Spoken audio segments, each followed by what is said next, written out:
Kristen Olson, the owner of Major Mechanical, not only owns one of the largest woman-owned businesses in Minneapolis, St. Paul, but she's also extremely competitive in the horse show competition. I'm Craig Morgan, and this is American Plumber Stories. Some days I'm working before the sun kisses the sky. I watch the world wake up from the seat of my truck. I'm out here earning my piece of the pie.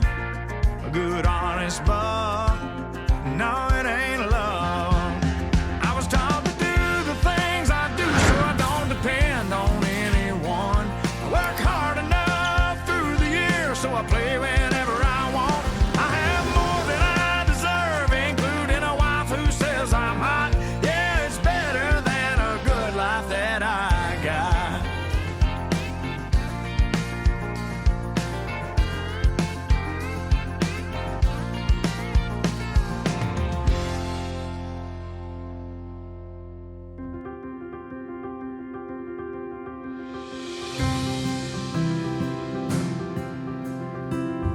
My name is Kristen Olson, and I'm the president of Major Mechanical. I've owned the company. 10-year anniversary was April 1st of this year, so it was April 1st of 2011. It's been my life for 10 years. I've dedicated everything to this company, and it's been a fantastic career for me. So I grew up in a family of plumbers. My great-grandfather, my grandfather, my father. I have cousins, uncles. It's in our family. 3 generations of plumbing businesses in my family. I started out as a plumber. I went to work in 1965 for a company called Metropolitan Mechanical Contractors, and I retired from there in 2010, so I worked 45 years for the same company. I knew that I wanted to work with my dad in his company just because I was so used to being there from the time I was little. He'd go take off plans on weekends and I'd run around the office. I knew that I enjoyed the environment and it felt kind of like a second home because, you know, he would talk about work at the dinner table and we'd learn about the business even from being young. She worked for my former company for quite a few years. She went to St. Thomas College, worked part-time in the last year or two there. Basically took over the accounting end of the service department for the company that I owned. So I watched him be a great leader for his company. He is and was very well respected through the whole industry here. He was a leader because he's a very quiet man, very humble, and people see that and they had the most respect for him because of his knowledge, and he's very smart. To this day, he can remember a bid that he bid in 1978. He'll remember the number. He's a genius with numbers, and I wish I could take that part of it. I'm a calculator girl still. I think when people think of plumbers, I think there's a sense that that's not a real career. I grew up with it, and all my family is plumbers, so I don't know anything different. I think the way the world is right now, they're always thinking that that's a second-rate career. I will give an example of my husband, who is a pipe fitter. He has 3 siblings, and when his family did not approve, they thought all of his brothers and sisters went to a 4-year college. They looked at him and they thought, why? You went to a great high school, you're a smart person. Why would you go into construction work? For a while he felt bad about that because he was disappointing his parents.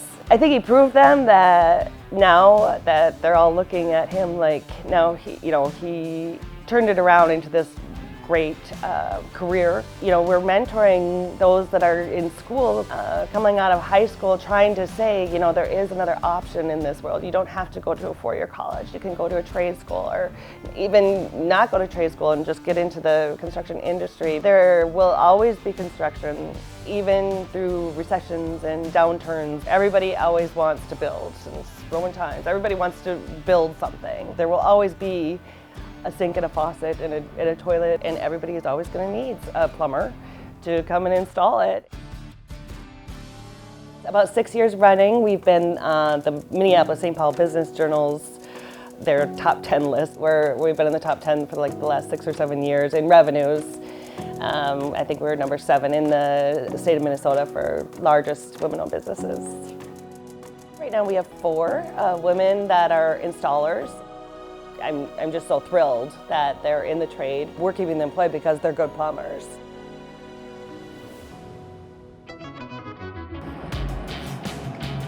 My name's Kim Johnson. I'm a 5th-year apprentice at Major Mechanical.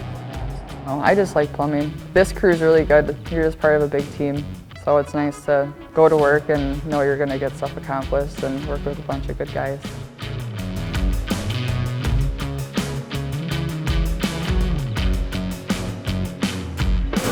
They pretty much have me do everything. Whatever the foreman has planned for you for the day. I do a lot of running around and getting people set up, and I do a lot of water piping, waste and vent. There's no way I could sit in an office for 40 hours a week. And you learn something new every day. Even the guys that have been here for 20-some years, they're still learning stuff. So it's a good trade.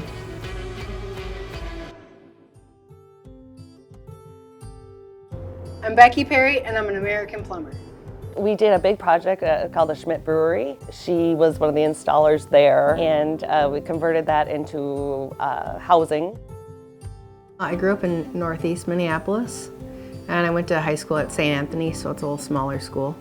No trades, none of that kind of stuff. I mean, we had a woodworking class, so we tried that a little bit. I was gonna go to Aveda and be a hairstylist when I was younger. I got approved, accepted, all that, but I decided against going. My dad golfs with a friend of his and a friend of my uncle's, and he was a plumber. And he told me that I should try plumbing, and I was like, well, that's a little different.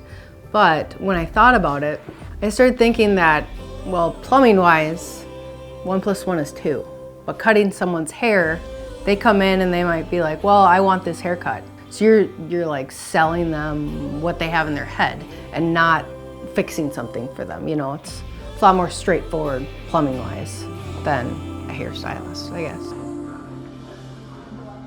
So I'm a 5th-year apprentice right now, and I'm studying to be a journeyman, and I should be taking my test within a month. When I graduated high school, I wanted to be an architect. So I pursued that at NDSU and came to find out I should have went for construction management because I wanted to design houses, not skyscrapers. So I should have pursued that, but I didn't. And then I went to culinary school, and I was a chef for 6 years. And then I decided I wanted benefits and better hours and better pay. And the opportunity to be a plumber fell in my lap, so I took it. So my friend's husband told me about plumbing because I was venting about work one day. And he said, you should be a plumber, and I kind of laughed it off. And then my uncle texted me 2 weeks later and said, hey, we need chicks. You should apply. And I was like, great, when are interviews? He said, last week. I applied to be a summer helper. We take a lot of pride in knowing that I've got women plumbers out there on my team, and they are great, and I'm hoping to recruit more. We need women in this industry. I've been a plumber for 6 years, and I was a summer helper for a full year to make sure this is what I wanted to do for a career. 10 years from now, I hope to still be a plumber, and I hope to still be at Major. I would choose this over a cubicle any day. I would hope that the women that do come in as installers are inspired by having a woman owner. So I take that extra step to try to know everybody's names. People are surprised when they hear that I'm a plumber. I've never worked for a woman that owned a company before. It is inspirational to work for a woman, knowing that it's possible, that you can own a big business and be successful. I'm a person, I'm not just an owner. I have that same mentality with the construction business, constantly setting goals. Thought for a while that now that it's been 10 years, when you're in your rhythm and you kind of feel yourself, okay, what's next? Now I have started wanting to expand and grow and possibly do more commercial work, more service work. 90% of our business has been in the multifamily. I have an ambition and want to grow it. I'm excited to see what's going to happen with it over the next 10 years. I'm a foreman. I've been plumbing for 22 years. I've been a foreman for 19. Kim is a plumber that works for me. in the field. She's actually a great girl. Great girl. I really like Kim a lot. She's funny. She gets along with everybody. She works hard. She fits in with all the guys, and she doesn't let her gender hold her back at all. You know, so she's just a hard worker. I'd put her with anyone. I'd take her above a lot of guys, to tell you the truth, because she works so hard. All the guys are good. They treat me as an equal, so that helps. Well, being an apprentice at Major has been good. The foreman and all the journeymen are really good at helping you and explaining things if you're confused or you mess something up. They don't pick on you, they just help you fix it. So it's a good environment to learn in.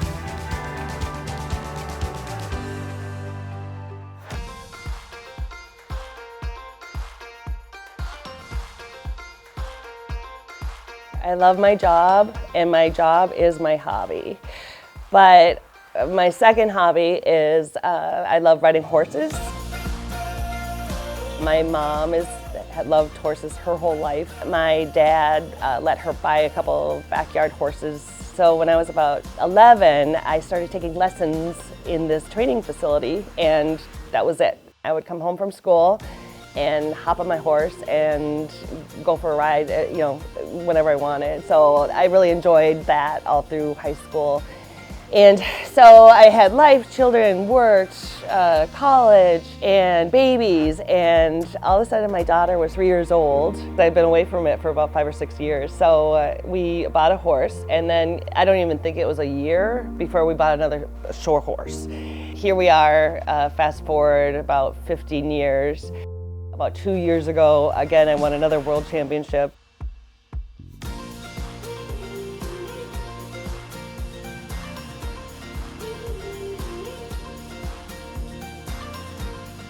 I'm competing 7 or 8 times a year now, and we're full-fledged back into it.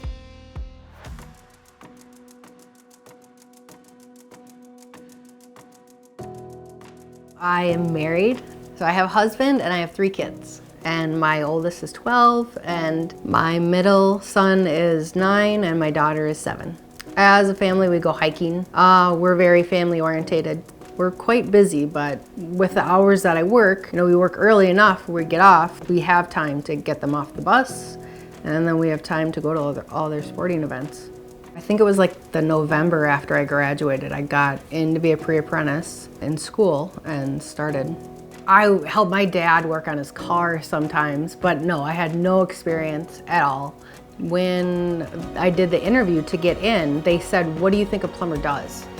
And I turned beet red. So I said, "I don't know, but you know, I'm willing to get dirty. I'm willing to learn. I'm here to learn." I was 18 years old. Me and Mike were dating, and I'm Mike Perry, and I'm married to a plumber. Me and Becky met working in a nursing home. I was working in the kitchen, and she was working as a staffer, or the person that brought out the food. You know, through time we started talking. She would actually stay towards the end of the shift, and she would stay and want to chat while I was doing dishes and cleaning up. yeah, I worked 5 days a week, and then at night I would go to school 2 nights a week. He's always been supportive of whatever I wanted to do, so I have the personality of like, I'm gonna do what I wanna do, and if it's hard, I'll do it anyway, it's fine. I know that her dad and his friend were all about her trying something different than going into hairstyling. And I was on board with that too. You know, not that my opinion counted much, but I was supportive of it. When I did my apprenticeship, out of 28 guys, I was the only woman. I know about 10 women plumbers in the state. Story is a lot of times that my buddies will call me, you know, talking for a little bit, and they'll go, "Well, actually, I was calling to talk to your wife." And I'll be like, "What? You're calling to talk to my wife?" And they'll go, "Yeah, I actually have a plumbing question." They want advice from her. They're trying to fix their house or do what they need to do, and I don't know anything about that. So it definitely doesn't get in the way of my pride at all. You know, the way we work, we try and support each other. So we kind of work as a team unit. So I work with mental health, and both of our fields are dominated by the opposite sex. Probably a little more men in my field, but in general, it's a woman-dominated field. So, you know, we kind of fly in the face of the stereotype of what men and women should do as far as a profession in this country. And if plumbing's it, if you find skills and ideas and thoughts that lead you down that path, you know, it doesn't matter if you're a man or a woman. Part of it, I think what's holding women back is they don't know like what it all is involved with being a plumber. Like the benefits and the hours, and that we make really good money. Everything is covered, your benefits and all that stuff. You can support yourself.